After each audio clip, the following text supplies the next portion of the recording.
Hello everyone, we are back with another episode of the Crime Diary. This will be entry number 8. As usual, don't forget to like, comment, and subscribe. Also hit that notification bell so that you will be updated as new content is provided. And this incident took place in Phoenix, Arizona. Phoenix officers went to a home after a 911 caller reported that a woman had been shot by an intruder and there were multiple armed suspects still in the home. According to police officers, the first officer to make it to the residence was greeted by 36-year-old Morris Jones. He was standing in the doorway of the residence, directing the officer to come inside. As you will see in the video that's at the end of this entry, Morris told the police officer to hurry up, that there was a woman inside choking on her own blood. The officer was pretty cautious. He then asked Morris who was all in the household, and Morris then replied, "It's just me." And we will later find out that that was untrue. There was actually a 1-month-old baby girl in the household, as well as 29-year-old Shatifa Lobley, as well as her brother. When the officer then approached Jones at the doorway, Jones pulled out a handgun and fired multiple shots at the officer in point-blank range. The injured officer was able to back away. Reports say that he was unable to return fire due to the gunshot he had received in his right arm. So all he could do was run away from cover, and you could hear him on the radio reporting 999, 999, which is officer down. A second officer on scene then returned fire, causing Jones to retreat back into the house. Other officers then arrived and set up a perimeter around the residence. While they were doing that, Jones was still firing shots at the officers. Reports say Jones then got into his vehicle from the garage and attempted to ram a police officer trying to get away from the residence.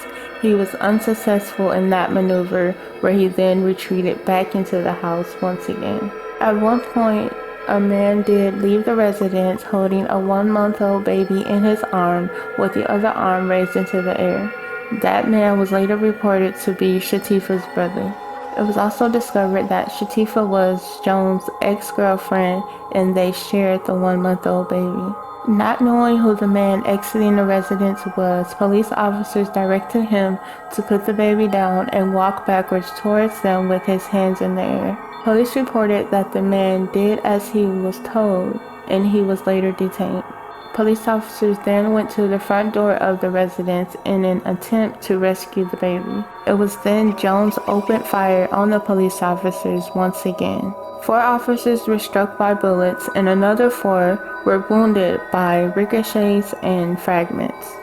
It was then the Special Assignments units arrived on scene and was able to rescue the baby using ballistic shields. And that didn't stop Jones from firing bullets at the Special Assignment unit. Jones was barricaded inside the residence for several hours. Negotiation was unsuccessful. It was then when law enforcement used cameras to look inside the residence, where they found Jones and Shatifa unresponsive. The 1-month-old baby was uninjured and is currently in DCFS custody. It is unclear whether Jones died from a self-inflicted gunshot wound or if he was injured during the shootout with police officers. Unfortunately, Shatifa Lobley was transported to the hospital, where she later succumbed to her injuries.